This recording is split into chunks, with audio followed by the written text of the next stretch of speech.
ನಮ್ಮ ಅಕ್ಕನ ಮಕ್ಕಳು ಎಷ್ಟು ಕಾಮಿಡಿ ಅಂದರೆ ಅವ್ರ ಅಮ್ಮ ಹೇಳಿದ ತಕ್ಷಣ ನಮ್ಮ ಅಕ್ಕನ ಮಗಳಿಗೆ ಮುತ್ತು ಕೊಟ್ಬಿಟ್ಟ. ಏನು ಮಾಡ್ತೀರಾ, ಹುಡುಗಾಟ ಅಲ್ವಾ, ಚೆನ್ನಾಗಿರುತ್ತೆ. ನಾವು ಈ ಥರ ಎಲ್ಲ ಮಾಡಿರ್ತೀವಿ. ಸರಿ ಆಯಿತು. ನಮ್ಮ ಊರಲ್ಲಿ ಕನಕ ಜಯಂತಿ ಇತ್ತು. ನಮ್ಮ ಅಜ್ಜಿ ಊರಲ್ಲಿ ಕನಕ ಜಯಂತಿ ಮುಗಿಸ್ಕೊಂಡು ಸೀದಾ ನಮ್ಮ ಊರಿಗೆ ಹೋಗ್ಬೇಕಾಯ್ತು. ಯಾಕಪ್ಪ ಅಂದರೆ ನಾಳೆ ನಮ್ಮ ಊರಲ್ಲಿ ಕನಕ ಜಯಂತಿ ಇದೆ. ಸರಿ ಅಂತೇಳ್ಬಿಟ್ಟು 1 kg ಚಿಕನ್ ತೊಗೊಂಡು, ಯಾಕಂದರೆ ನಮ್ಮ ಅಕ್ಕ ನಮ್ಮ ಬಾವರೆಲ್ಲ ಬಂದಿದ್ದರು. ಸರಿ ಆಯ್ತು, ನಮ್ಮ ಅಮ್ಮ ಬೈತಾರೆ ಅಂತ ಹೇಳ್ಬಿಟ್ಟು ಎಲ್ಲ ಮೇಲೆ ತೊಗೊಬಂದು ಚಿಕನ್ ರೆಡಿ ಮಾಡೋಕ್ಕೆ ಸ್ಟಾರ್ಟ್ ಮಾಡಿದೆವು. ಈ ಕಡೆ ನಮ್ಮ ಅಕ್ಕ ನಮ್ಮ ಬಾವ ಮಕ್ಕಳೆಲ್ಲ ಕೂತ್ಕೊಂಡು ಆಟ ಆಡ್ತಿದ್ರು ಮತ್ತು ಮಾತಾಡ್ತಾಯಿದ್ರು. ಈ ಕಡೆ ನೋಡಿದ್ರೆ ಚಿಕನ್ ರೆಡಿ ಆಗ್ತಾಯಿತ್ತು. ನಾನು ಚಿಕನ್ಗೋಸ್ಕರ ವೆಯ್ಟ್ ಮಾಡ್ತಾಯಿದ್ದೆ. ನಮ್ಮ ಮಾವ ಚಿಕನ್ ರೆಡಿ ಮಾಡ್ತಾಯಿದ್ರು. ಸರಿ ಅಂತ ಹೇಳ್ಬಿಟ್ಟು ಕೆಳಗಡೆ ಬಂದರೆ ಅವರು ಎಲ್ಲರನ್ನೂ ಕಳ್ಕೊಂಡು ಚಿಕನ್ ತಿಂದ್ಬಿಟ್ಟು ಈ ಕಡೆ ನೋಡಿದ್ರೆ ಇವನು ಅವ್ರ ಅಮ್ಮ ಹೇಳ್ತು ಅಂತ ಹೇಳ್ಬಿಟ್ಟು ಮುತ್ತು ಕೊಡು ಅಂತ ಹೇಳಿದ್ರೆ ಆ ಹುಡ್ಗಿ ಕೊಟ್ಟೇ ಬಿಟ್ಟ.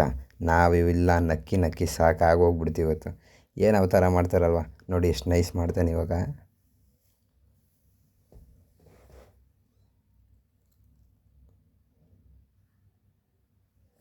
ಕೊಟ್ಬಿಟ್ಟ. ಅದನ್ನ ನೋಡಿಕೊಂಡು ಸರಿ ಇನ್ನೇನಂತ ಹೇಳ್ಬಿಟ್ಟು ಮತ್ತೆ ಅವ್ರ ಅಣ್ಣಂಗೆ ರೋದನೆ ಕೊಡೋಕೆ ಹೋದ. ಅವ್ರ ಅಣ್ಣಂಗೂ ಅಷ್ಟೇ ಭಯಂಕರ ರೋದನೆ ಕೊಡ್ತಾನೆ. ನೋಡಿ, ಇರೋದಿಷ್ಟು ಆದರೆ ಮಾಡೋದೊಂದಷ್ಟು. ನಮ್ಮ ಫ್ಯಾಮಿಲಿನಲ್ಲಿ ಇವನಷ್ಟು ತೀಟೆ, ಇವನಷ್ಟು ತುಂಟಾಟ ಯಾರೂ ಇಲ್ಲ.